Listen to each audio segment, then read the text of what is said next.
여러분, 저도 애플워치 샀습니다.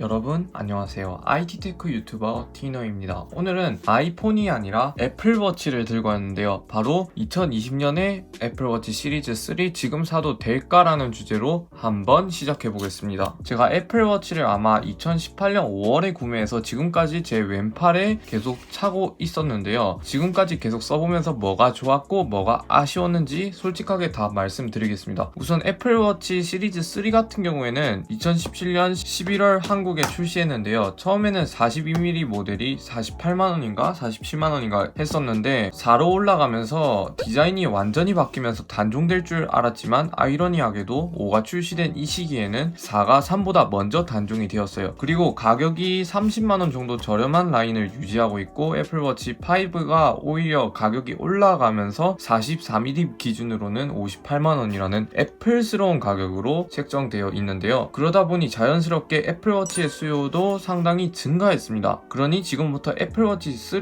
지금 사도 되는지 다 같이 알아봅시다. 일단 애플워치 시리즈 3 디자인부터 살펴볼게요. 저는 애플워치 스페이스 그레이 색상의 알루미늄 GPS 모델을 사용 중이고 42mm를 쓰고 있는데요. 옆을 보면 디지털 크라운이 있고 버튼이 있는데 다양하게 씁니다. 이건 나중에 보여드리고, 또 옆을 보면 마이크 구멍이랑 스피커 구멍이 존재합니다. 이걸로 노래를 들을 순 없고 간단한 알림 용도나 전화 용도로 쓸 수 있습니다. 밑을 보면 또 점 같은 게 4개 찍혀 있는데 이것은 광학 심박 센서입니다. 전체적으로 약간 통통하고 두꺼운 느낌이 드는데 막상 손에 잡으면 별로 신경 쓰이지는 않아요. 디자인은 여기까지 하고 디스플레이부터 간단하게 살펴보면 디스플레이는 1.65인치의 OLED 패널이 탑재되어 있습니다. 게다가 밝기도 최대 1000니트까지 지원하고 있는데 아무래도 디지털 시계다 보니 야외 시인성이 걱정되시는 분들이 있을 것 같은데, 일단 밝기가 매우 밝기 때문에 저는 불편하다거나 밝기가 낮아서 잘 안 보였다 하는 현상은 별로 못 느꼈습니다. 그리고 OLED 패널이기 때문에 검은색 표현을 더 깊게 할 수 있는데 이것 때문에 베젤이 검은색이라서 베젤과 디스플레이 간의 차이가 별로 크지 않습니다. 아참, 베젤 얘기가 나와서 하는 소리인데 베젤은 좀 심하게 넓긴 합니다. 지금 보이시는 이 검은 부분이 다 베젤이에요. 그래서 저는 실사용할 때 워치페이스를 검은색 배경 워치페이스만 쓰는 것 같아요. 아무래도 가장 아쉬운 부분이 베젤이 좀 넓은 게 아쉽지 않나라는 생각이 들어요. 이제 실사용에서 뭐가 좋았는지 알려드리겠습니다. 우선 시계니까 워치페이스부터 간단하게 살펴봅시다. 아이폰을 사게 되면 기본 앱 중에 워치라는 앱이 있는데 애플워치를 사면 이 앱이 활성화가 됩니다. 그래서 애플워치 자체적으로도 워치페이스를 추가하거나 꾸미거나 할 수 있는데 스마트폰으로도 간단하게 편집할 수 있습니다. 페이스 갤러리를 눌러서 확인해보면 다양한 워치페이스를 지원하는 것을 볼 수 있습니다. 너무 많으니 제가 좋아하는 워치페이스 기준으로만 한번 보여드릴게요. 만화경이 있는데 디지털 크라운을 돌리면 돌리는 재미가 있어서 몇 달간 심심할 때마다 돌렸던 것 같아요. 물론 이거 말고도 다양한 워치페이스를 지원하고 있습니다.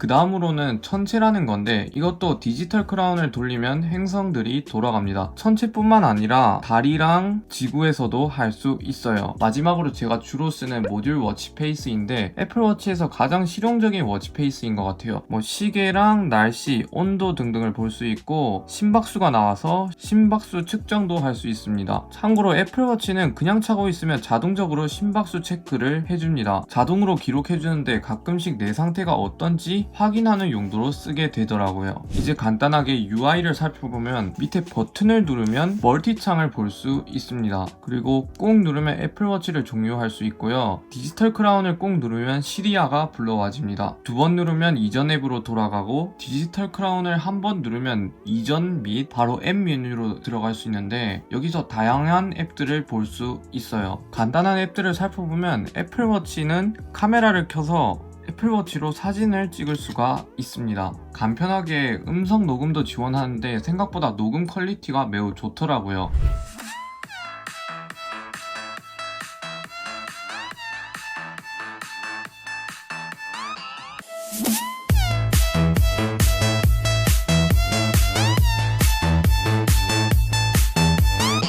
그리고 음악이나 메시지를 보낼 수 있는데요. 음악과 메시지는 제가 팩트로 알려드릴게요. 음악 같은 경우에는 자체적으로 스피커를 통해 들을 수 없지만 에어팟과 연동이 되기 때문에 애플 뮤직을 통해 단독으로 연결해서 들을 수 있습니다. 그리고 블루투스 기기도 연동이 가능합니다. 그 다음으로 애플워치로 메시지나 페이스북 메시지, 카카오톡이 되냐라고 물어보시는 분들도 있는데 카카오톡, 페이스북 메시지 이런 거 메시지 보낼 수 있습니다. 되긴 하는데 메시지를 어떻게 보내냐, 메시지 제일 아래로 내려가면 기본적으로 많이 쓰는 문장을 클릭해서 바로 보낼 수 있고 음성으로 듣고 텍스트로 변환해주는데 정확도는 생각보다 괜찮습니다. 애플아, 애플워치 너무 비싼 거 아니야? 인간적으로 너무 비싸. 가격 조금만 낮춰줘야 되는 거 아니야? 물음표.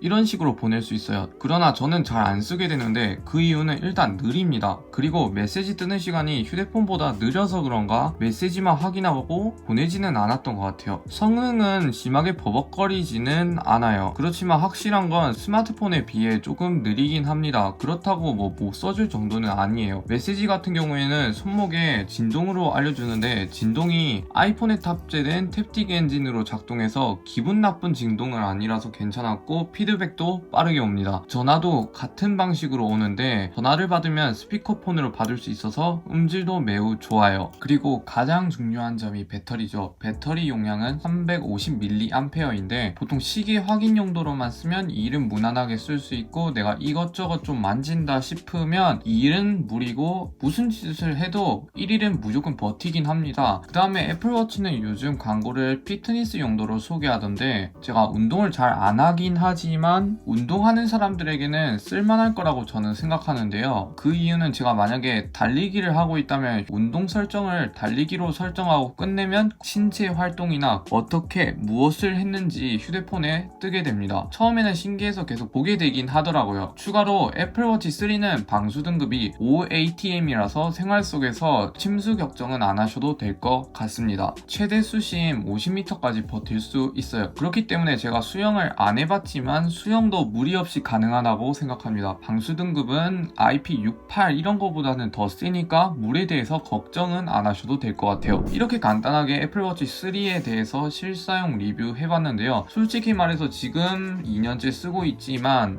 충전하기도 귀찮습니다. 저는 보통 충전을 자기 전에 하는데 아침에 까먹고 안 차고 나온 경우도 좀 됩니다. 그렇지만 처음에는 신기해서 썼지만 요즘은 패션 시계로만 쓰는 것 같아요. 물론 애플워치에서도 신기한 기능들이나 이쁜 워치를 많이 넣어놨는데 아무래도 시계의 한계 때문인지 화면의 한계 때문인지 시계 이상으로는 쓰기가 힘들었던 것 같고 가끔씩 제가 말했던 기능 중에 하나를 사용하긴 합니다. 확실한 건 완성도는 매우 높긴 한데 아쉬운 점을 꼽자면 스마트워치의 단점이죠. 배터리가 오래가지 않아서 자주 충전해야 한다는 번거로움. 그렇기 때문에 여행을 가게 된다면 애플워치 충전기도 챙겨가야 해요. 이러이러한 이유들이 있었습니다. 오늘도 영상 시청해주셔서 감사하고요. 인스타그램 팔로우 해주시는 것도 잊지 말아주세요. 영상 마음에 드셨다면 구독과 좋아요 눌러주시면 감사하겠습니다. 안녕히 계세요.